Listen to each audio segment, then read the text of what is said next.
Men ushbu ulkan tematik parkni qurdim va u aynan hozir ochilmoqda.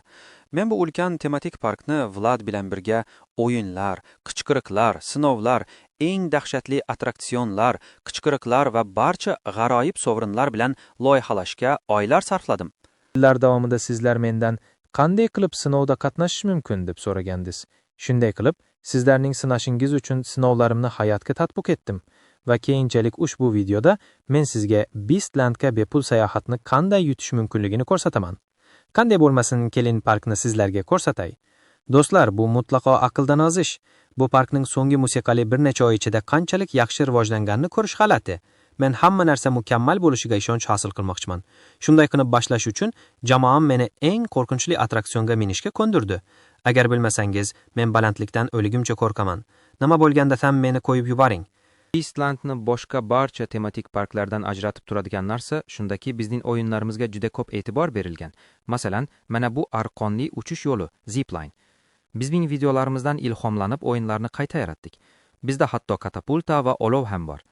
Beastlanddagi o'yinlarni o'ynab va attraksionlarda qatnashib, siz ushbu ajoyib sovrinlarni yutib olishingiz mumkin. Ammo bu haqda keyinroq gaplashamiz. Men juda hayajonlanman, siz deyarli Beastlanddasiz. Ichingizdagi yirtqichni qo'yib yuborishga tayyorlaning. Bu aql bovar qilmas edi. Parkni ochishdan oldin sizlar bilan uchrashishim kerak edi. Salom do'stlar, ehtiyot bo'ling yigitlar. Qalaysizlar? Yaxshi vaqt o'tkazyapsizmi? Kelganingiz uchun rahmat. Tezda salom berib ketmoqchi edim. Video yo'qdi. Keyingi safar keling adımlarda dam olishga imkon beraylik. Va endi parkni ochish vaqti. Mana ular. Biz parkni endigina ochdik. Hamma to'planib kelayotganiga qarin, navbatda minglab odamlar bor. Bu aqldan ozish. Ochilish kuniga 10 mingdan ortiq odam keldi. Biz chindan ham chiptalarni sotib bo'ldik va boshqa hech kimni park ichkarisiga kirita olmadik. Nima gap kichkina yigit? Va quyosh botgandan keyin va hamma ichkariga kirib bo'lgach, barchani park bilan tanishtirish vaqti keldi. Juda yaxshi. Yaxshi boshlaymiz. Karsiklar, ishlar qanday? Nima deysizlar? Ko'p turganingizdek biz bu tematik parkni barchangiz uchun yaratdik. Biz yaratgan barcha o'yinlarni o'ynaganingizga ishonch hosil qiling. Imkon qadar ko'proq ball yig'ing. Har bir kun oxirida park ochilgan vaqt ichida eng ko'p ball to'plagan kishi 7 raundda eng ko'p ball to'plagan kishiga beriladi. Va keyin parkda keyingi 45 kun ichida eng ko'p ball to'plagan kishi ushbu oltin g'ildirak ichida nima bo'lsa, o'shani yutib oladi. Umid qilamanki, ajoyib vaqt o'tkazasiz. Men dunyodagi eng noyob tematik park deb hisoblagan narsani ko'rdim. U barchasi yillar davomida o'ylab topgan son sanoqsiz sinovlarimizdan ilhomlangan. Musiqa. Tanish ko'rinadi, to'g'rimi? Hamma parkni birinchi marta kashf etayotgan paytda men ko'plaringiz bilan uchrashmoqchi edim va shunchaki qanchalik minnatdor ekanligimni bildirishni xohladim. Musiqa. Hey, tashrif buyurganingizda tanigan odamingizga duch kelishingiz mumkin. Masalan, Terry Crews yoki Jahon Kubogi g'olibi Gerard Pike.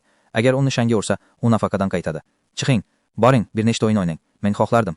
Chiqing. Bu ajoyib. Bu musiqa men bir soniya oldin aylanib yurgan narsam. Bu juda aqldan ozish edi. Ortimdan kuchli bir qo'shin ergashib yurardi. Bu biz birinchi marta ochganimizda edi. Hozir yana bir necha ming odam bor. Keling ularni bir nechta o'yin o'ynashga qo'yaylik. Va hozirdan yil oxirigacha men yoki yigitlardan biri har bir qichqiriqli kuni parkda bo'lamiz. Beastlandda o'zingizni sinash va videolarimda raqobatlashish uchun, qobiliyatingiz bor yo'qligini bilish uchun juda ko'p usullar mavjud. U yerda katapultli sinov, kamali, musiqa, havoda argonli uchish yo'lidan yoki yorug'likni o'chirishning piramida o'yini va boshqalar bor.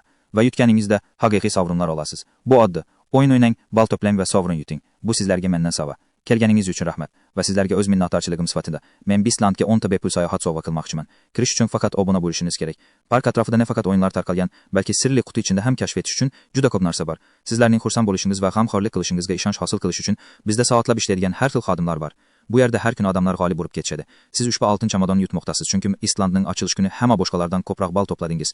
Musiqa 7000 yulduz va biz buni har kuni davom ettiramiz. Endi siz Beastlandni ko'rdingiz, sizga bir narsa demoqchiman. Video suratlar tushirishni boshlaganimda bu tematik park ochilishiga olib kelishni hech qachon orzu qilmagan edim. Lekin mana biz shu yerdamiz va bu faqat ko'plaringiz menga ishonishga qaror qilganingiz uchungina sodir bo'ldi. Sizlar mening aqldan ozgan g'oyalarimni haqiqatga aylantirishga yordam berdingiz. Shunday qilib, chin qalbimdan musiqa, rahmat, musiqa. Keyingi yil Amerikada parkni ochsam bo'ladimi?